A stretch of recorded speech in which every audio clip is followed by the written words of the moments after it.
આવી અક્ષરધામથી યવનિમાં જે દેહધારી થયા, આપ્યા સુખ અપાર ભક્તજનને, દિલે ધરીને રહ્યા. કીધા ચારુ ચરિત્ર ગાન કરવા, જેને કરુણા કરી વંદો. મંગલ મૂર્તિ ઉર્ધરી સર્વોપરી શ્રી હરિ, જેની સાધુ સુવાસ આજ જગમાં શ્રીજી સ્વરૂપે દિશે. ધર્મ જ્ઞાન વૈરાગ્ય ભક્તિ મહિમા એક એકથી શ્રેષ્ઠ છે.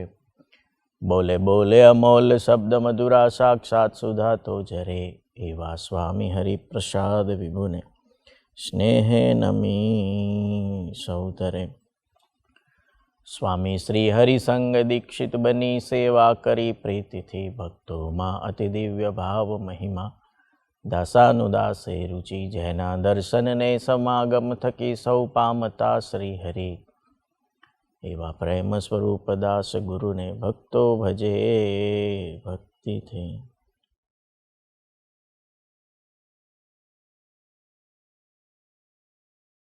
દિવ્ય દેહ બિરાજમાન આપણા સૌના ઈષ્ટદેવ ભગવાન શ્રી સ્વામિનારાયણ, સર્વગુણાતીત સ્વરૂપો દિવ્ય દેહ બિરાજમાન આપણા પ્રાણાધાર ગુરુ હરિપ્રસાદ સ્વામીજી મહારાજ, પ્રગટ ગુરુ હરિ પ્રેમ સ્વરૂપ સ્વામીજી મહારાજ અને ગુરુ હરિ સ્વામીશ્રીના વૈશાખ સુદ દશમના પ્રાગટ્ય પર્વ નિમિત્તે એમના અગાધ અમાપ અનુપમ અલૌકિક અતુલ્ય એવા જીવનની કંઈક ઝાંખી એનું દર્શન કરવા માટે તત્પર થયેલા એવા તમે અને આપણે સૌ એવા ધામના અક્ષર મુક્તો. ભગવાન શ્રી સ્વામિનારાયણ એ આ ધરતી પર પધાર્યા ત્યારે એમને પોતે વાત કરતા કહ્યું હતું કે મારો જે આ અવતાર છે, મારું જે અવતરણ છે, તે જીવોનો જે અજ્ઞાન છે તેનો નાશ કરીને તેને ભ્રમરૂપ કરવા માટે છે. એક વખત ભગવાન સ્વામિનારાયણ શેખપાટ પધારેલા. નિષ્કુળાનંદ સ્વામીનું ગામ, લાલજી સુથાર એમનું નામ. એમને માથામાં વાગવાથી એ મૂર્છિત થઈ ગયા હતા. પણ એમના મધરને એવું લાગ્યું કે નિષ્કુળાનંદ સ્વામી એટલે કે લાલજી એ મૃત્યુ પામ્યો છે. ભગવાન સ્વામિનારાયણ એમના ઘરે પહોંચ્યા એટલે એમના માતા હતા તે રડતા હતા, દુઃખી હતા, કલ્પાત કરતા હતા. એમને ભગવાન સ્વામિનારાયણને કહ્યું કે તમે ભગવાન છો, આ લાલજીને જીવતા કરો. એટલે ભગવાન સ્વામિનારાયણ બહુ સરસ જવાબ આપે છે. ભગવાન સ્વામિનારાયણ કહે છે કે અમે મારનારા નથી અને મરેલાને જીવાડવું, એને જીવતો કરવો એ અમને આવડતું નથી. મરેલાને જીવતા કરતા જો આવડતું હોત તો અમે અમારા ગુરુ રામાનંદ સ્વામી છે ને એને અમે જીવાડી દીધા હોત. તે વિના તો મરેલો છે એ મરેલાને જીવાડે ને તો પણ અમે એને મરેલો જ માનીએ છીએ. ભગવાન સ્વામિનારાયણ આગળ વાત કરતા કહે છે કે આ માયિક શરીર છે, દેહ છે, તેનો ધર્મ મૃત્યુ છે, પણ જીવ છે ને એને ક્યારે મૃત્યુ થતું નથી, એ અમર છે. એટલે ભગવાન સ્વામિનારાયણ એક વિદ્યા, એક વાત, એક જ્ઞાન, એક સમજણ આ લાલજીના નિમિત્તે, એમના માતૃશ્રીના નિમિત્તે એ આપણે બધાને કહેવા માંગતા હતા. ગુણાદિતાન સાંઈએ કહ્યું, કરોડ કામ બગાડી અને એક મોક્ષ સુધાર. સ્વામીજી ઘણી વખત આપણને વાત કરી કે ભગવાન સ્વામિનારાયણે વચનામૃત પ્રથમના 27માં કહ્યું, ગઢડા પ્રથમના 27માં, જેની આવી સમજણ હોય તેના હૃદયમાં ભગવાન સર્વ પ્રકારે નિવાસ કરીને રહે. સમજણ. ભગવાન સ્વામિનારાયણે અહીંયા વાત કરી કે જીવ છે ને એ ક્યારે મરતો નથી, એ અમર છે. આપણે હંમેશા આપણા દેહના લાલન પાલન માટે, આપણા સૂક્ષ્મ શરીરના લાલન પાલન માટે, આપણા કારણ શરીરના લાલન પાલન માટે, એના પોષણને માટે હંમેશા લાલાયિત છીએ, હંમેશા તત્પર છીએ. આપણા જીવનનું પ્રાઇમરી વર્ક હોય, કામ હોય તો આ છે. અને આ કરતાં કરતાં જેટલો આપણે સત્સંગ થાય ને એટલો આપણે સત્સંગ કરીએ. સ્વામીજી ભગવાન સ્વામિનારાયણ અને ગુણાતીત પુરુષો સ્વામીજી આ વાત આપણને સમજાવે છે. એક હરિભગત હતા, એને વર્ષોનો સત્સંગ હતો. એટલે એક દિવસ એને સ્વામીજીને વાત કરતાં કહ્યું, સ્વામી વર્ષોથી હું સત્સંગ કરું છું, સભા વ્યવસ્થિત, કાર્યકર્તાની મીટિંગ વ્યવસ્થિત, અમૃત શિબિર વ્યવસ્થિત, સમયા ઉત્સવ વ્યવસ્થિત, આમાં કોઈ પ્રકારની મારી ગેરહાજરી નથી. પછી એને સેવાની ગણતરી કરાવતા કહ્યું, દશાંશ વિશાંશ સેવા વ્યવસ્થિત, જે ખરડો લખેલો હોય તે પૂરો કરવો તે વ્યવસ્થિત, જે સેવા સોંપે તે સેવા મારી વ્યવસ્થિત, આ ભજન કરવું બધું વ્યવસ્થિત, બધું હું કરું છું. પછી એને આગળ એક વાત કરી જે આપણા બધા માટે લાગુ પડે છે. એ કે આટલા વર્ષોનો સત્સંગ છે, પણ સત્સંગની અંદર જે મને ઉમંગ હોવો જોઈએ, જે મને આનંદ હોવો જોઈએ, જે મને સુખ હોવું જોઈએ તે સુખ આવતું નથી. પછી એને એક લોજિક વાત કરી કે કોઈને ભૂખ લાગી હોય ને કોઈને એક કોળિયો મોઢામાં મૂકે તો જેમ જેમ અન્ન અંદર જાય તેમ તેમ એની ભૂખ સંતોષાતી જાય. અંધારું છે તો સૂર્યનું પ્રથમ કિરણ જ્યારે ઉષા કાળનો સમય થાય, સૂર્ય જ્યારે ઉગવાની શરૂઆત કરે ને તેમ તેમ ધીમે ધીમે અંધારું એ દૂર થતું જાય. તો સ્વામીજી સત્સંગ કરીએ તો એ અંદરનું જે અંધારું છે તે દૂર થવું જોઈએ. તેનો અનુભવ કેમ નથી થતો? આપણા બધાની વાત આવી જ છે. કંઈક આપણે આવું ફીલ કરતા હોઈએ છીએ. સ્વામીજી એને સમજાવતા કહ્યું કે હું તને એક વાત કરું છું, સ્વામી કે એક વર્ષ હું કહું એટલું કર, એક વર્ષ એક સંકલ્પ કર. આપણે કોઈનું નેગેટિવ જોવું નથી, કોઈનું નેગેટિવ બોલવું નથી, કોઈનું નેગેટિવ સાંભળવું નથી ને કોઈનું નેગેટિવ વિચારવું નથી. આટલું તું કરીશ ને 366માં દિવસે ભગવાન સ્વામિનારાયણ અને યોગી બાપા તારા અંતરમાં સુખ, શાંતિ, આનંદ અને ઉમંગનો તને અનુભવ કરાવશે.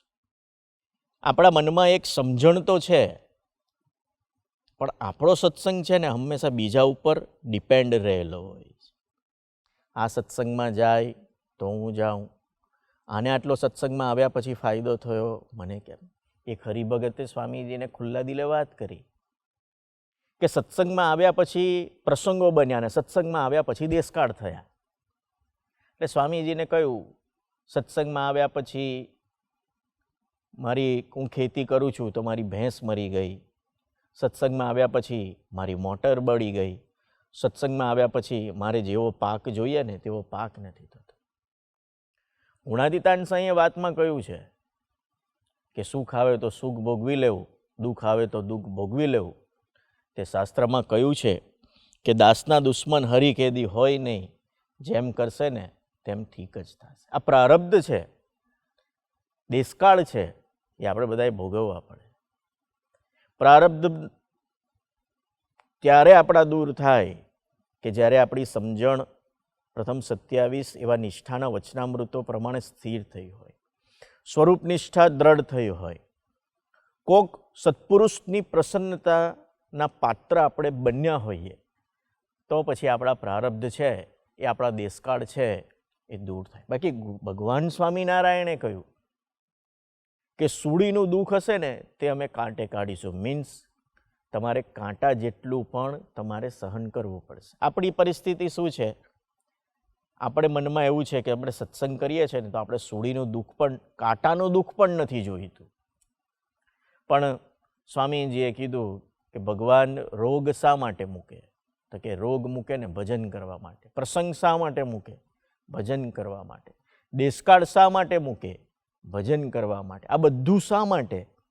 તમે ભગવાનના બળે જીવો, ભગવાનના માથે પડીને જીવો ને એટલા માટે આ બધી વસ્તુઓ એ કરતા હોય. સ્વામીજીએ એ હરિભગતને તો એને કઈ વાત એને સમજાવી. સ્વામીજીએ કીધું કે મારી એક વાત માન, કારણ કે સ્વામીજીને કહેવું હતું કે આ તારું પ્રારબ્ધ છે ને આ તારો દેશકાળ છે. જેટલી બીજાની માથાકૂટમાં પડીએ, જેટલું આપણે બીજાનું વાણીએ કરીને નપાસ થઈએ, એ બધા દેશકાળ અને પ્રારબ્ધ આપણા સૂક્ષ્મ શરીરમાં આપણા આત્મા સાથે ચોંટવા નહીં, બધા આપણે ભોગવવા પડે. સ્વામીજીએ તો એને સરળ રસ્તો બતાવ્યો. યોગીજી મહારાજે કીધું, યુવકો મારું હૃદય છે. એ સૂત્રને લઈને સ્વામીજી કે તું મંડી પડ, તું યુવા પ્રવૃત્તિમાં મંડી પડશે ને તો તારા આ તમામ પ્રકારના દેશકાળ અને પ્રારબ્ધ છે ને એ બધા જતા રહેશે. એક યુવકે સ્વામીજીને પ્રાર્થના કરી કે સ્વામીજી, બધા મને આવીને જ બધી નેગેટિવ વાત કરી જાય છે. આમ જ્યાં હરિભગતને કહ્યું, પેલા હરિભગતને કહ્યું કે કોઈની નેગેટિવ વાત આપણે સૌવી સાંભળવી, બોલવી, વિચારવી નથી. તેમાં યુવકે કહ્યું, બધા આવીને મને જ કહી જાય છે કે આપણે જાણે ડસ્ટબિન થોડા છીએ કે બધા આવીને કચરો આપણામાં ઠાલવી જાય. એ દીકરાએ કહ્યું કે બધા આવીને મને કહી જાય છે. સ્વામીજીએ કહ્યું, સ્વામી કે કોઈ મને આવીને એવું નેગેટિવ વાત નથી કરી જતું. એટલે દીકરાએ પૂછ્યું, સ્વામી એવું કેમ? ત્યારે સ્વામીજીએ કીધું, સ્વામી કે મારો એટીટ્યૂડ હંમેશા પોઝિટિવ છે ને એટલે બધા મને આવીને પોઝિટિવ વાત કરી જાય છે. સ્વામીજીએ એને એવું ના કીધું કે તારો એટીટ્યૂડ નેગેટિવ છે. સ્વામીજીએ પછી એ દીકરાને એવું કીધું, આપણે હંમેશા પોઝિટિવ એટીટ્યૂડ રાખવાનો, તો પછી આપણે બધા જ હંમેશા પોઝિટિવ વાત કરે. એક સાધકે સ્વામીજીને પ્રશ્ન પૂછ્યો. આ વાત એટલા માટે કરું છું કે સ્વામિનારાયણ ભગવાને કહ્યું કે આત્મા એક અમર છે, આ દેહ છે ને નશ્વર છે. આપણે શું કરીએ છીએ? ભગવાન આપણને સુખી કરવા આવ્યા છે, ભગવાન આપણા પ્રારબ્ધ દૂર કરવા આવ્યા છે, ભગવાન આપણા દેશકાળ દૂર કરવા આવ્યા છે. એ કરે પણ છે, પણ આપણે શું કરીએ છીએ? એના જે વચન પ્રમાણે આપણે વર્તતા નથી, એટલે પ્રારબ્ધ અને દેશકાળ વધતા જાય છે. એક સેવકે એવી વાત કરી કે સેવા તો ખૂબ કરું છું, પણ સેવાનો જે આનંદ હૃદયને વિશે થવો જોઈએ, પ્રગટવો જોઈએ ને થતો નથી. એટલે સ્વામીજીએ એને બહુ સૂક્ષ્મ મધ્ય વચનામૃત ગઢડા મધ્ય 28 અને ગઢડા મધ્ય 41 મધ્ય 63ના વચનામૃતમાં જે વાત કરી છે ને એ સૂક્ષ્મ વાત કરતાં કહ્યું, સ્વામીજી કે આપણે સેવા કરીએ ને ત્યારે આપણે ભક્તોમાં લય થઈને કરવાનું છે. સ્વામીજીએ પછી વાત કરતાં કહ્યું કે ગુણાતીતાન સ્વામીએ પરમહંસોની સેવા કરી, ભક્તોની સેવા કરી, ભગતજી મહારાજે સેવા કરી, શાસ્ત્રીજી મહારાજે સેવા કરી, યોગીજી મહારાજે સ્વામીજી કે સેવા કરી, એ ભક્તોની અંદર લય થઈ ગયા. સ્વામીજી આગળ કીધું, એને પોતાનું અસ્તિત્વ ભૂલીને એને સેવા કરી. સ્વામીજીએ એ સાધકને સમજાવતા કહ્યું, આવા ભક્તોમાં લય થઈને સેવા કરવાની છે. સ્વામીજીએ એને એ વાત સમજાવી કે તારો આ સેવામાં આનંદ કેમ નથી રહેતો. એ વાત સમજાવતા કહ્યું, આપણે કોઈ પણ સંત, હરિભગત, ભગવાનના સંબંધવાળો આવે છે ને ત્યારે આપણે એમના રૂપ, એમના આકાર, એ વ્યક્તિ દેખાય છે, આપણે એના દોષ દેખાય છે, આપણે એના સ્વભાવ દેખાય છે, આપણી ક્રિયા દેખાય છે, આપણે એની પ્રકૃતિ દેખાય છે. એને એ ભાવથી આપણે સેવા કરીએ છીએ. એટલે સેવાનો જે આનંદ હૈયાને વિશે આવવો જોઈએ એ હૈયાને વિશે આનંદ નથી આવતો. સ્વામીજીએ એને સમજાવ્યું કે આપણે આપણી નજર ગુણાતીત પુરુષો તરફ રાખવાની છે. સામેવાળી વ્યક્તિ જે કોઈ પણ આવે તે ભગવાનનું ભવ્યાતીત સ્વરૂપ છે, એ આપણને મનાવવું જોઈએ. સ્વામીજીના જીવનનું એક અનુસંધાન, એક ભગવાન સ્વામિનારાયણનો સંબંધ યોગ અને સ્વામીજીના જીવનનું અનુસંધાન એના ગુરુ યોગીજી મહારાજ હતા. એક હરિભગતના ઘરે સ્વામીજી પધારતા અને ત્યાં એમનો ઉતારો રહેતો. એ હરિભગતે પ્રાર્થના કરતાં કહ્યું કે આપની સાનુકૂળતા થાય તે માટે હું ઘરનું રેનોવેશન કરાવું છું અને રેનોવેશનની અંદર આપને માટે એક રૂમ બનાવું છું ને એમની અંદર એટેચ લેટ્રિન બાથરૂમ હોય ને એવી વ્યવસ્થા કરું છું, આપને બધું સાનુકૂળ હોય. સ્વામીજીને જ્યાં વાત કરીને ત્યાં સ્વામીજી તરત જ બોલ્યા, સ્વામી કે મારા માટે કોઈ વ્યવસ્થા કરવાની જરૂર નથી. પછી સ્વામીજીએ યોગીજી મહારાજના અનુસંધાનમાં કહ્યું કે યોગીજી મહારાજ આ ધરતી પર રહ્યા વર્ષો સુધી. સ્વામીજીએ કહ્યું કે વર્ષો સુધી યોગીજી મહારાજની કોઈ વ્યવસ્થા નથી, એ ગમાડમાં સૂતા છે. એમને કોઈ એટેચ લેટ્રિન બાથરૂમ નથી, એમની કોઈ સેપરેટ એવી રૂમો ત્યાં વર્ષો સુધી હતી નહીં. કે યોગીજી મહારાજ એવો ભીડો વેઠીને ગયા છે. તમારે માટે તમારે પોતા માટે જે કરવું હોય તે તમે કરજો, પણ મારા માટે અત્યારે જે આ વ્યવસ્થા છે ને એ જ વ્યવસ્થા સારી છે, મારે બીજી કોઈ વ્યવસ્થા જોઈતી નથી. સ્વામીજીનું અનુસંધાન કેવું છે, એનું અનુસંધાન આપણે બધાને સુખી કરવાનું છે. પેલો યુવક હોય, સાધક હોય, અમરીશ હોય, સદભાવવાળી વ્યક્તિ હોય. એક મંડળની અંદર એક હરિભગતની સાથે ફોન પર વાત કરતા સ્વામીજીએ વાત કરીને કહ્યું કે આપણી સભા કેવી ચાલે છે. એટલે હરિભગતે કહ્યું કે સ્વામીજી, સભા તો આપણે ફરતી સભા કરીએ છીએ, પણ આપણી સભા અત્યારે બંધ છે. જ્યાં સ્વામીજીએ આ વાત સાંભળી કે સભા આપણી બંધ છે, બંધ થઈ ગઈ છે, ત્યાં સ્વામીજીને દુઃખ થયું. આપણે વિચાર કરીએ કે આપણને દુઃખ ક્યારે થાય છે? સભા બંધ થઈ ગઈ તો એ હરિભક્તોના આત્માનો જે વિકાસ થવો જોઈએ એ વિકાસ રૂંધાઈ ગયો. સ્વામીજીને એની ચોટ સ્વામીજીને લાગી, એનો દર્દ લાગ્યો. સ્વામીજીએ હરિભગતને સમજાવ્યું કે સભા એ યોગીજી મહારાજનું વચન છે. યોગીજી મહારાજે કીધું 25,000નો નફો જતો કરીને પણ સભા કરવી. યોગીજી મહારાજે કહ્યું 1 જણ હોય, 2 જણ હોય તો પણ તમારે સભા ભરવાની. સ્વામીજીએ પછી ઉદાસ થઈને કહ્યું, સ્વામીજી કે યોગીજી તમે અક્ષરધામમાં જશો અને યોગીજી મહારાજ તમને જ્યારે આ સભાનો પ્રશ્ન પૂછશે તો તમે એનો જવાબ શું આપશો? પેલા હરિભગત નિરુત્તર હતા, કારણ કે એને તો પ્રીતિ હતી. એટલે એને કહ્યું, સ્વામીજી મારી તો ઈચ્છા છે, પણ મંડળમાં બીજાને સાનુકૂળ નથી. સ્વામીજી કે ભલે. સ્વામીજીએ બીજા એક હરિભગતને ફોન કર્યો. હું તમને એની ગરજની વાત કરું છું. એને આપણે હરિભક્તોને, સંબંધવાળાને સુખી કરવાની ગરજ કેટલી બધી છે. સ્વામીજીએ બીજા હરિભગતને ફોન કરીને કહ્યું કે આપણી સભા કેવી ચાલે છે? એટલે એ હરિભગતે કીધું કે સ્વામીજી સભા તો ફરતી હોય છે પણ બંધ છે. સ્વામીજીએ ફરી એને સભાનો મહિમા કહ્યો અને પછી સ્વામીજીએ કહ્યું, સ્વામી કે કોઈ સભામાં ના આવતું હોય તો એને પગે લાગીને કહેવાનું કે તમે સભામાં પધારો. સ્વામીજી તમને યાદ કરે છે, સ્વામીજીએ તમને જય સ્વામિનારાયણ કહ્યા છે, તમે સભામાં પધારો. સ્વામીજી કે આગળ વાત કરતાં કહ્યું કે એ લોકોની માફી માંગવાની. સ્વામીજીએ આગળ વાત કરતાં કહ્યું, સ્વામી કે 1 જણ હોય, 2 જણ હોય, પણ આપણે સભા કરવા. આ સ્વામીજીએ 1-2 જણને ના કહ્યું. ત્યાર પછી ત્રીજી વ્યક્તિને ફોન કર્યો, ચોથી વ્યક્તિને ફોન કર્યો, 5મી વ્યક્તિને સ્વામીજીએ ફોન કર્યો. એની ગરજ કેવી છે? આપણે બધાને એને સુખી કરવાની. સ્વામીજીના જીવનનું મોટું કોઈ જીવનનું દર્શન હોય, ભગવાન સ્વામિનારાયણ ગુણાતીત પુરુષોનું કોઈ દર્શન હોય ને તો એનો સંબંધ યોગ છે. ભગવાન સ્વામિનારાયણનો સંબંધ યોગ થયો હોય, પોતાના ગુરુ યોગીજી મહારાજનો એને સંબંધ યોગ થયો હોય. સ્વામીજીને માટે એ ભગવાનનું ભવ્ય સ્વરૂપ છે. યોગીજી મહારાજ કહેતા એ મારા માટે માથાનો મુગટ છે. સ્વામીજી જ્યારે પૂર્વાશ્રમની અંદર પ્રભુદાસભાઈ હતા ત્યારે એમનું ખેતર સાચવતા હતા ને, એ એક મુસ્લિમ ભાઈ હતા, એનું નામ હતું રસૂલ. એ સ્વામીજીનું તો ખેતર સાચવતા હતા. ખેતરનો જે ભાગ આવતો હોય તે પોતાની રીતે જે નક્કી કર્યું હોય તે પ્રમાણે લેતા હતા. એણે યોગીજી મહારાજના દર્શન કર્યા હશે, વાત સાંભળી હશે. પછી વર્ષો પછી સ્વામીજી જ્યારે અહીંયા હતા ત્યારે જૂના નિર્દેશની અંદર સ્વામીજી બિરાજમાન હતા. ત્યારે એક દિવસ સ્વામીજીને સમાચાર આપ્યા કે સ્વામી આપણો જે રસૂલ છે એ રસૂલની તબિયત સારી નથી અને એ અત્યારે વડોદરાની હોસ્પિટલની અંદર એડમિટ થયા છે. સ્વામીજીએ શાસ્ત્રી સ્વામીને બોલાવ્યા અને શાસ્ત્રી સ્વામીને કહ્યું કે તમે જાઓ, વડોદરા જાઓ અને રસૂલને જોઈ આવો. એને શું જરૂર છે એ બધી વ્યવસ્થા તમે ગોઠવી આવો.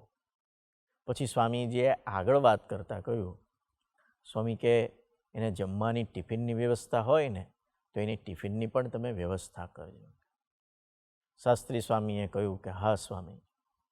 દિવસનું બધું ક્રમ ચાલતો રહ્યો, પણ સ્વામીજી જ્યારે થાળ કરવા માટે બેઠા ત્યારે સ્વામીજી આમ પહેલો કોળિયો લેવા જાય છે ને ત્યાં પહેલો પ્રશ્ન પૂછે છે, રસૂલના ટિફિનનું ગોઠવાઈ ગયું?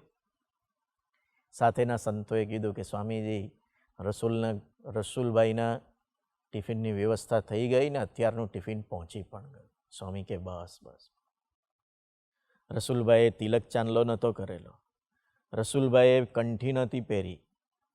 રસુલભાઈ એ પોતે તો મુસ્લિમ બિરાદર હતા.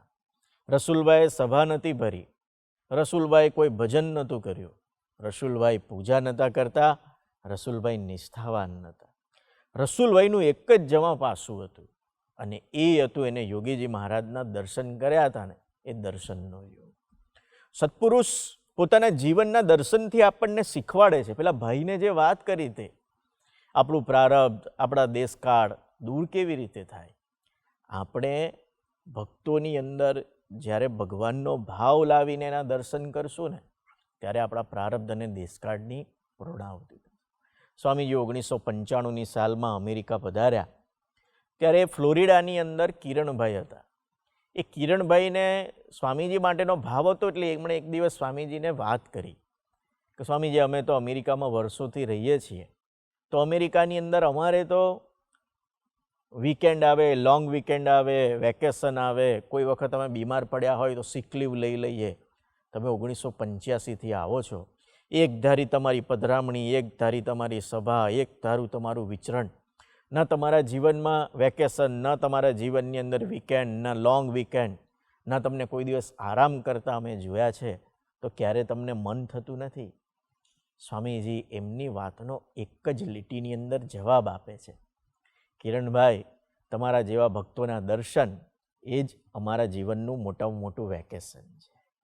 તો વિચાર તો કરો સ્વામીજીએ કેવા સંબંધ યોગની અંદર એવા ડૂબ્યા હશે. 1998-99ની સાલમાં સ્વામીજીએ બીમારી ગ્રહણ કરેલી એટલે બોમ્બેની મલાડ હોસ્પિટલની અંદર સ્વામીજી પોતે એડમિટ થયા હતા. હોસ્પિટલમાં પોતાની ટ્રીટમેન્ટ કરાવવા માટે એડમિટ થયા હતા. ત્યાંથી એમને હરિધામના સંતો, સાધકો અને સેવકો ભગવાન ભજે છે તેમની યાત્રા વધુ સુગમ થાય એ માટે એમને એક કાગળ લખેલો. એમને નામ લખીને પછી સ્વામીજીએ લખ્યું કે આપને સંભાળીને હું આનંદ કર્યા કરું છું, બાકી મારા જીવનનો બીજો કોઈ આનંદ નથી. સ્વામીજીના જીવનનો આનંદ આપણે છીએ. લંડનના પરમભક્ત એવા સતીશભાઈને સ્વામીજીએ કાગળ લખીને એવું લખેલું, તમને યાદ કરું છું ને તમારી યાદ આવે છે અને મને ખૂબ આનંદ આવી જાય છે. મારે વિચારવાનું જરૂર છે, આપણે બધાએ વિચારવાની જરૂર છે. આપણે કોઈ હરિભક્તોને વિચારીએ છીએ, હરિભક્તોને યાદ કરીએ છીએ, હરિભક્તોના દર્શન કરીએ છીએ, ત્યારે આપણા હૈયાને વિશે આનંદ છે? સ્વામીજીને કેળનો દુખાવો હતો. ડૉક્ટરે કહેલું કે સ્વામીજી તમે લાંબા ડગલા ના ભરતા, ધીમું ધીમું તમે ચાલજો, તમને કેળનો દુખાવો છે, મસલ્સ ખેંચાઈ ગયા છે. એક દિવસ સ્વામીજી સભામાં જતા હતા. સભાની જગ્યાએ બહાર બધા ચંપલ હરિભક્તોના હતા એટલે સ્વામીજીને મોટું ડગલું ભરવું પડ્યું. ચંપલ પર પગ ન પડે ને એટલે. સાથેના સેવકો પાછળ હતા, એ આગળ કંઈ વ્યવસ્થા કરે તે પહેલાં સ્વામીજીએ મોટું ડગલું ભરી દીધું. એટલે સાથેના સેવકોએ કીધું કે સ્વામીજી ડૉક્ટરે આપણને મોટું ડગલું ભરવાની ના પાડી છે, તમને કેળનો દુખાવો છે, તો શા માટે તમે મોટું ડગલું ભરો છો? સ્વામીજી ત્યારે એક વાક્ય બોલ્યા, કેળનો દુખાવો વધશે ને એ મને ચાલશે, પણ ભક્તોના ચંપલ, સંબંધવાળા ભક્તોના ચંપલ અને સ્લીપર પર મારો પગ પડે ને એ મને માફ નથી, એ મને માન્ય નથી. આ સ્વામીજીનો સંબંધ યોગનું દર્શન છે. સ્વામીજી વર્ષો પહેલાં જ્યારે અમેરિકા પરદેશની યાત્રા કરવા જતા ત્યારે ઇન્ડિયાથી નીકળે ને અમેરિકા પહોંચે ત્યારે 22 કલાકની એમની મુસાફરી થતી. 22 કલાક મુસાફરી કરીને ત્યારે તેઓ એરપોર્ટ પર પધારે. એરપોર્ટથી સીધા મંદિરે જાય ત્યારે એકદમ ફ્રેશના ફ્રેશ હોય. એટલે એક હરિભગતે સ્વામીજીને કહ્યું કે સ્વામીજી અમે અહીંથી ઇન્ડિયા આવીએ, ઇન્ડિયાથી અમે અહીંયા આવીએ ને તો અમે થાકી ગયા હોઈએ, અમારે 1-2 દિવસ રેસ્ટ લેવો પડે અને રેસ્ટ લીધા પછી અમારું તંત્ર ધીમે ધીમે આગળ ચાલે. 22 કલાકની મુસાફરી આજે તમને જોઉં છું તો તમે એકદમ ફ્રેશના ફ્રેશ છો. કે એનું રહસ્ય શું છે? સ્વામીજી એમની વાત, એમના ફ્રેશનેસ, એના પ્રશ્નોનો જવાબ આપતા કહ્યું, તમારા જેવા ભક્તોના દર્શન કરું છે ને એટલે મારું હૃદય એકદમ ફ્રેશ થઈ જાય છે. યોગીજી મહારાજ મને ફ્રેશ કરી દે છે. આ સ્વામીજીનો સંબંધ યોગ કેવો હશે? વાસણા ગામના એક ભગત, એક ભાઈ રમણભાઈ, એ પોતે નશો કરીને આવ્યા હતા. એટલે આપણે તો ખબર પડે કે થોડક ડિસ્ટન્સ હોય અને મોઢામાંથી એમની દુર્ગંધ આવતી હોય નશાની, એટલે આપણને ખબર પડી જાય. એટલે બધા ભાઈઓ બધા જેટલા પણ હતા એમની દૂર ખસી ગયા. પણ સ્વામીજી હતા એ સ્વામીજી એમની નજીક ગયા અને એમના બે ખભા પર આમ હાથ મૂકી દીધા. હાથ મૂક્યા તો એવી રીતે હાથ મૂક્યા જાણે પોતાના જૂના એવા પરમ મિત્ર આવ્યા હોય ને એવી રીતે સ્વામીજી એમની ઉપર હાથ મૂકીને એની સાથે વાત કરવા માંડ્યા. એમના ઘરે લગ્ન હતા, એની મદદ માંગવા માટે આવ્યા હતા. સ્વામીજીએ દૂર ઉભેલા કોઠારી સ્વામીને બોલાવીને કહ્યું, આ રમણભાઈને જે મદદની જરૂર હોય, જે વસ્તુની જરૂર હોય તે બધું તમારે ગોઠવી દેવાનું. રમણભાઈ તો જતા રહ્યા, પણ ઊભેલા સંતો સાધકોના મનમાં પ્રશ્ન કરતા ગયા. એ બધાએ સ્વામીજીને પ્રશ્ન કર્યો કે સ્વામીજી, અમને બધાને તો એમની નશાની દુર્ગંધ હતી એ દેખાતું હતું, તમને ના દેખાયું? સ્વામીજીએ પછી કહ્યું, વર્ષો પહેલાં યોગીજી મહારાજની શોભાયાત્રા વાસણા ગામમાં નીકળેલી, બગીની અંદર નીકળેલી, ગાડામાં નીકળેલી. શોભાયાત્રા પૂરી થઈ પછી બાપાને ઉતરવું હતું તો નીચે પગ કેવી રીતે મૂકે? ત્યારે આ ભગતના પીઠ ઉપર પગ મૂકી અને બાપા ગાડામાંથી નીચે ઉતર્યા હતા. અને બાપાનો સંબંધ થયો છે ને, મને બાપાના સંબંધની એનામાં સુવાસ આવે છે. આ સ્વામીજીનો અદ્ભુત એવો સંબંધ યોગ છે.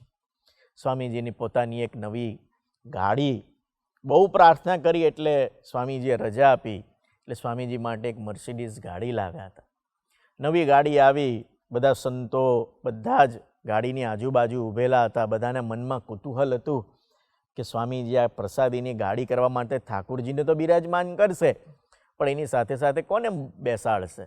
બધાના આશ્ચર્યની વચ્ચે સ્વામીજી એક જેને કહેવાય કે મગજની અસ્થિરતાવાળો એક ભાઈ હરિધામની અંદર રહેતા હતા, એવા નરેશભાઈ ઝાલા હતા. સ્વામીજીએ બધાના આશ્ચર્યની વચ્ચે કીધું કે પેલા નરેશ ઝાલાને બોલાવી લાવો. નરેશભાઈ ઝાલાને બોલાવ્યા અને સ્વામીજીએ એમને પોતાની ગાડીની અંદર બેસાડ્યા. પછી સ્વામીજીએ કીધું, ભગવાન સ્વામિનારાયણનો સંબંધવાળો મુક્ત મારી ગાડીની અંદર બેસે ને તો મારી ગાડી છે ને એ પ્રસાદીની થઈ જાય. તમે વિચાર તો કરો, આપણે વિચાર તો કરીએ કે સ્વામીજી કેવો સંબંધનો અપરંપાર મહિમા સમજે છે. આગળ બસ જતી હોય, બસ ઉપર ગોંડલ લખેલું હોય તો સ્વામીજી એવા દવે સાહેબને કે આપણાથી આગળ ન જવાય. પછી રહસ્ય સમજાવતા કહે છે ગોંડલ લખેલું છે, ગોંડલ શબ્દને બાપાએ ગ્રહણ કરેલું છે, એનાથી આપણે ઓવરટેક ના કરી શકાય. તો વિચાર સંબંધ યોગમાં સ્વામીજી કેવા ડૂબ્યા હશે. એક હરિભગતે સ્વામીજીને પ્રશ્ન કર્યો કે સ્વામીજી, આપના માટે આનંદની ક્ષણ કઈ અને ઉદાસીનતાની ક્ષણ કઈ? સ્વામીજી એકદમ મરમાળું હસ્યા અને હસતા હસતા કહ્યું, સ્વામી કે ભગવાન સ્વામિનારાયણ અને એવા સંતોને માટે કોઈ એવી આનંદની પળ ના હોય, કોઈ ઉદાસીનતાની પળ ના હોય. એને માટે ભગવાને જે પરિસ્થિતિ, જે પ્રસંગો રાખ્યા હોય તેની અંદર એ ભગવાનનું કર્તૃત્વ માની અને એકધારી સ્થિરતાથી એ જીવતા હોય. પણ સ્વામીજીએ વાત રહસ્યની કરી. સ્વામી કે પણ અરસપરસ હળી મળીને, ભેગા મળીને, આત્મીયતાથી જ્યારે ભક્તો ઉઠાવ લે ને ત્યારે એક ક્ષણ અમારા માટે અને ભગવાન સ્વામિનારાયણ માટે આનંદની પળ છે. સ્વામીજીએ વાત કરી. પણ એથી વિપરીત કે જ્યારે સામાન્ય નાનો મોટો પ્રસંગ બને અને હરિભક્તો વચ્ચે એક સ્વભાવનો ટકરાવ થાય, પ્રકૃતિનો ટકરાવ થાય અને એકબીજાથી જ્યારે એ દૂર થાય ને ત્યારે સ્વામીજી કે ગુણાતીત પુરુષો અમે રાતોની રાતો અમે સૂઈ નથી શકતા, અમને એનો જ વિચાર આવ્યા કરે છે. સ્વામીજીને આવા પુરુષોના જીવનનું દર્શન કરીએ તો એક અદ્ભુત સંબંધ યોગનું એને દર્શન એ માટે કરાવ્યું, આપણે સંબંધ યોગમાં ડૂબીએ. એવા સુહૃદ ભાવનું એને દર્શન કરાવ્યું એટલા માટે કે આપણે એવા સુહૃદ ભાવમાં ડૂબીએ. એક નાનકડો બાળક હતો, એ બાળકે સ્વામીજીને પ્રશ્ન કર્યો અનિર્દેશની અંદર કે સ્વામીજી તમે અહીંયા શું કરો? સ્વામીજીએ નાનકડા બાળકને કે આ મારી રૂમ છે, એમાં હું સૂઈ જાઉં છું, એમાં હું પૂજા કરું છું. આ રૂમ મારી સાથે જે સંત છે સેવામાં, એની હું સેવા કરું, એની રૂમ છે. આ રૂમની અંદર હું ભક્તો સાથે થાળ લઉં છું, જમું છું. એક રૂમ હતી જેની અંદર સ્વામીજી ખાનગી કરતા હતા, એની કંઈ વાત ના કરે. એ દીકરો વળી વળીને પૂછે, નાનકડું ભૂલકું વળી વળીને પૂછે, એ રૂમમાં તમે શું કરો છો? છતાં સ્વામીજી જવાબ ના આપે. 1 વાર, 2 વાર, 3 વાર, આખરે બાળ હઠની આગળ સ્વામીજી ઝૂકી ગયા અને સ્વામીજીએ એને જવાબ આપતા કહ્યું, ગાતર્યું લીધું, એની આંખ આગળ લઈ ગયા અને સ્વામીજીએ કહ્યું, એ રૂમની અંદર હું હરિભક્તોના આંસુ લૂછું છું. એને નિરંતર આપણા આંસુ લૂછ્યા છે, એને નિરંતર પોતે ભીડો બેઠ્યો છે, એના સુહૃદ ભાવની કોઈ કલ્પના થાય નહીં. આપણા રૂવાડા ઊભા થઈ જાય જ્યારે એના પ્રસંગોને સાંભળીએ. જંબુસર બાજુ સ્વામીજી જ્યારે વિચરણ કરતા હતા વર્ષો પહેલાં, 71-72 પધરામણી પૂરી થઈ પછી સ્વામીજીએ સામેથી કીધું, હવે આપણે થાળ કરવા જઈશું. ત્યાંના હરિભક્તોએ કહ્યું કે સ્વામીજી હજુ 2 પધરામણી બાકી છે. સ્વામી કે પતાવી દઈએ. જ્યારે 2 પધરામણી પૂરી કરી ત્યારે જોયું તો સ્વામીજીનો ધોતિયાનો ભાગ લાલ રંગ એટલે કે લોહીનો ડાઘો દેખાયો. ત્યારે ખબર પડી કે સ્વામીજીને ગુમડું થયેલું ને એ ગુમડું ફૂટી ગયું. એટલે સંતોએ કહ્યું કે સ્વામીજી આવું હતું, આપણે ગુમડું હતું, ગુમડું પાકી ગયું હતું, આપણે દુખતું હતું તો કેવું જોઈએ ને. સ્વામીજી ત્યારે બોલ્યા, સ્વામી કે મેં તમને કહ્યું હોત ને તો તમે મને છે ને આ પધરામણી ના કરવા દેત. સ્વામીજી એ જ પ્રમાણે ઓળની અંદર એ વર્ષો પહેલાં જોડી માંગવા જતા, પ્રસાદ માંગવા જતા. 120 જેટલા ઘરોએ સ્વામીજીએ પધરામણી કરી છે. એના પગની અંદર એને થાક નથી લાગ્યો, એના દેહને એને પોતે જોયું નથી. એક પ્રસંગ કહેવાનું મને મન થાય છે આજે. જ્ઞાન યજ્ઞ ડેરી જ્યાં આપણે આપણા ગુણાતીત પુરુષોને પ્રતિષ્ઠિત કર્યા છે ગુરુહરિ સ્વામીશ્રીએ, ત્યાંના હોલમાં એક વખત મહાપૂજા અને સભા હતી. સ્વામીજીને પોતાને યુરિનની તકલીફ એટલી હતી એટલે ડૉક્ટરે પણ એવું કીધેલું કે સ્વામીજી આપને જેવું યુરિન લાગે, લઘુ લાગે તેવા તરત જતા રહેજો. જો વધારે રોકશો તો પછી એ ત્યાંને ત્યાં છૂટી જશે. સ્વામીજીને ચાલુ સભાની અંદર કે ચાલુ એવી પૂજા મહાપૂજા હતી, પ્રસંગ હતો, તેમાં યુરિન લાગી પણ સ્વામીજી પોતે બેસી રહ્યા. પ્રોગ્રામ પૂરો થયો એટલે સ્વામીજીએ સાથેના સંત સેવકને કહ્યું કે આપણે લઘુ કરવા જેવું છે. એ બધાએ બધી વ્યવસ્થા કરી દીધી પણ સ્વામીજી જેવા આગળ વધ્યા ને તેવા એક ભગત આવ્યા. ભગતે કીધું કે સ્વામી મારું 1 જ મિનિટનું કામ છે. આપણે ખબર છે કેવા ભક્ત વત્સલ છે. એની ખાનગી 1 મિનિટની થોડી વધારે ચાલી, આગળ ગયા, બીજા એક ભગત મળ્યા, આગળ ગયા, ત્રીજા એક ભગત મળ્યા. એ પાસ કરી અને જૂના નિર્દેશમાં આપણે ખબર છે ત્યારે પહેલાં ટેકરો હતો. સ્વામીજી જ્યાં ટેકરો ચડતા હતા ત્યાં સ્વામિનારાયણ સ્વામિનારાયણ સ્વામિનારાયણ સ્વામીજી બોલતા બોલતા બોલતા બોલતા ચડ્યા અને ત્યાં જ સ્વામીજીનું યુરિન ત્યાં છૂટી ગયું અને ધોતિયું પલળી અને ભીનું થઈ ગયું. એને આપણા માટે થઈને એને પોતાના દેહની દરકાર નથી રાખી. આપણા માટે થઈને એને 12-13 જેટલા એને છે ને ઓપરેશન કરાવ્યા છે. એને હરિભગતને પહેલાં જોયો છે, એને આપણે પહેલાં જોયા છે, એને આપણે પહેલાં સુખી કર્યા છે, આપણા દેશકાળ પહેલાં એને પૂરા કર્યા છે. મહારાજ જૂનાગઢના એક હરિભગત અમરીશ શિબિર હતી એટલે આગલા દિવસે આવ્યા, 500 મણ કેરી લઈને આવ્યા હતા. આપણે લઈને આવ્યા હોય તો કેટલો આનંદ થાય. સ્વામીજીને વાત કરી કે આ હરિભગત 500 મણ કેરી લઈને આવ્યા છે. સ્વામીજી તરત પામી ગયા અને સ્વામીજીએ કીધું, સ્વામી કે હરિભગતની આર્થિક પરિસ્થિતિ સારી નથી, એના દેશકાળમાં વધારો થાય એ સારું નહીં, આત્મીયતાનું ખંડન થાય એ સારું નહીં. આપણે એક કામ કરો, આપણે આ બધી કેરી એમને કહી દો કે આપણે વેચી દેવી છે. સ્વામીજી કે કાલે અમરીશ શિબિર છે ને, અમરીશ શિબિરમાં ભક્તો આવે ને એ ભક્તોને પડતરના ભાવે આપણને આપી દો. અમરીશ શિબિર પૂરી થઈ ગઈ પછી સ્વામીજીએ સામેથી કીધું કે પેલા ભગતની કેરીનું શું થયું? ત્યારે પેલા સાથેના સંતે કહ્યું કે સ્વામીજી બધી કેરી વેચાઈ ગઈ. સ્વામીજીના મુખ ઉપર એક સંતોષનો આનંદ અને સંતોષનું એક હાસ્ય હતું. શેને માટે હતું? કે પેલા ભગતને દેશકાળ ન લાગી જાય, પેલા ભગત એનો વ્યવહારિકતામાંથી એને તકલીફ ના પડી જાય. સ્વામીજીએ આ વિચાર્યું છે. સ્વામીજીએ 1985ની સાલમાં પહેલી વખત જ્યારે અમેરિકા ગયા ત્યારે અમેરિકાની અંદર રજનીભાઈ નામના એક ભગત હતા, એમને સ્વામીજીએ ગાડીમાં વાત કરતા કહ્યું, રજનીભાઈ, હરિધામની વાહવા શું? 1985ની સાલની વાત કરું છું, 87ની સાલની વાત કરું છું, 2005, 7, 10, 12, 15ની વાત નથી કરતો. ત્યારે કોઈ સમાજ નહોતો, ત્યારે હરિધામનું મંદિર પાકું નહોતું, ગ્રેનાઇટ મઢેલા નહોતા, ત્યારે કંઈ વ્યવસ્થા નથી, હરિધામનો ગેટ પણ નહોતો. સ્વામીજીએ તે સમયમાં કહે છે, હરિધામની વાહવા શું? પછી સ્વામીજીએ કહ્યું, રજનીભાઈ, હરિધામનું આખું મંદિર સોનાનું થઈ જાય એ વાહવા? હરિધામની અંદર લાખો માણસો દર્શન કરવા માટે આવે તે વાહવા? હરિધામના ઉત્સવ મહોત્સવની અંદર લાખો માણસો આવે તે વાહવા? સ્વામીજી કે ના, હરિધામનો સમાજ, આપણે સૌ સત્સંગીઓ સમસુરત ભાવ અને એકતાથી જીવન જીવતા થઈ જઈએ ને, એ હરિધામની વાહવા છે.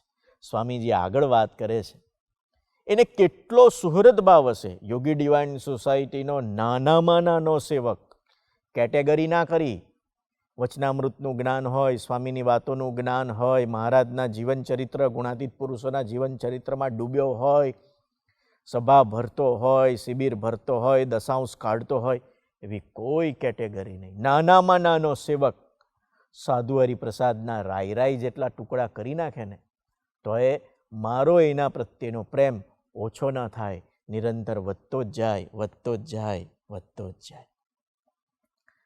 છેલ્લે એટલી જ વાત કરવી છે.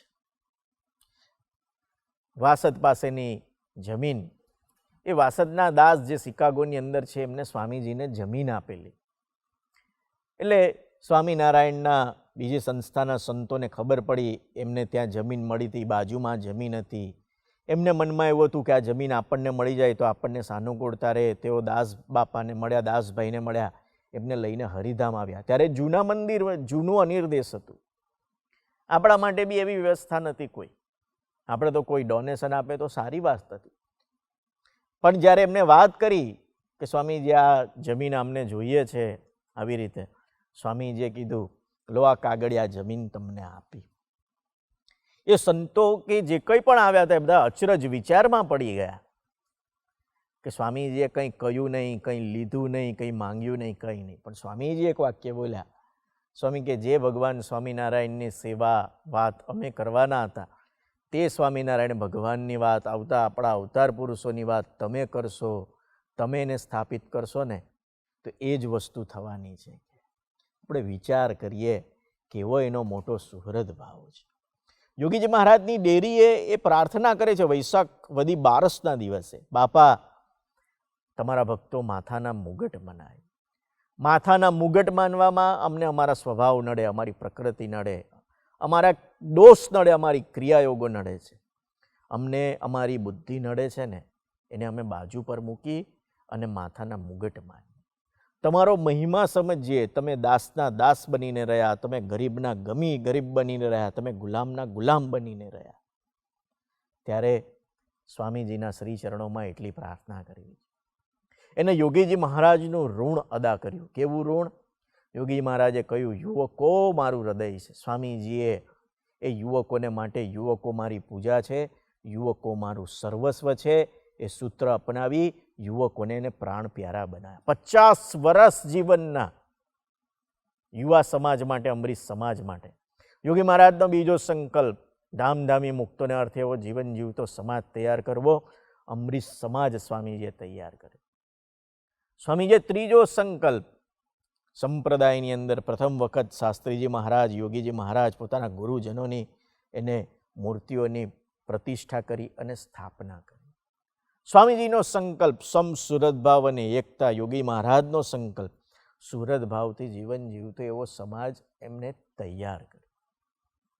સ્વામીજીના, યોગીજી મહારાજના તમામ સંકલ્પો, ભગવાન સ્વામિનારાયણનું યુગ કાર્ય એમને વહેતું રાખ્યું, એને સંકલ્પો પૂરા કર્યા. હવે આપણો વારો આવ્યો છે કે આપણે એમના યુગ કાર્યને વહેતું રાખવું છે, આપણે એના સંકલ્પને પૂરા કરવા છે. એનો સંકલ્પ આપણને પૂરા કર. શું આપણને એના સંકલ્પને પૂર્ણ કરીશું? એટલી જ પ્રાર્થના છે. પ્રથમ 16 પ્રમાણે સ્વધર્મયુક્ત જીવન જીવીને આપણે એનું ઋણ વાળવું છે. મધ્ય 28, 41, 63 પ્રમાણે સેવા કરીને આપણે એનું ઋણ વાળવું છે. મધ્ય 37, સારંગપુર 10 પ્રમાણે એવો ભગવદી સંતો સાથે સંબંધ બાંધીને ઋણ વાળવું છે. પ્રથમ 27, 37, 62, જેતુલપુર 4, 5 પ્રમાણેની નિષ્ઠા દ્રઢ કરીને એનું ઋણ વાળવું છે. પંચાળા 7, લોયા 18, મધ્ય 13 પ્રમાણેની સ્વરૂપ નિષ્ઠા દ્રઢ કરીને એનું ઋણ વાળવું છે. 2 સારા સાધુ, 3, 4 સારા હરિભગત સાથે જીવ બાંધીને એનું ઋણ વાળવું છે. અને દાસના દાસ થઈને આપણે એનું ઋણ વાળવું છે. વૈશાખ સુદ 10 પ્રાગટ્ય પર્વ નિમિત્તે આવા પુરુષોએ આ દિવસને પસંદ કરી અને આ ધરતી ઉપર એ પધાર્યા છે, ત્યારે એમનું યત્કિંચિત ઋણ વાળવાનું આપણને સૌને એવું બળ, બુદ્ધિ અને શક્તિ પ્રાપ્ત થાય, એ જ અંતરની પ્રાર્થના. જય સ્વામિનારાયણ.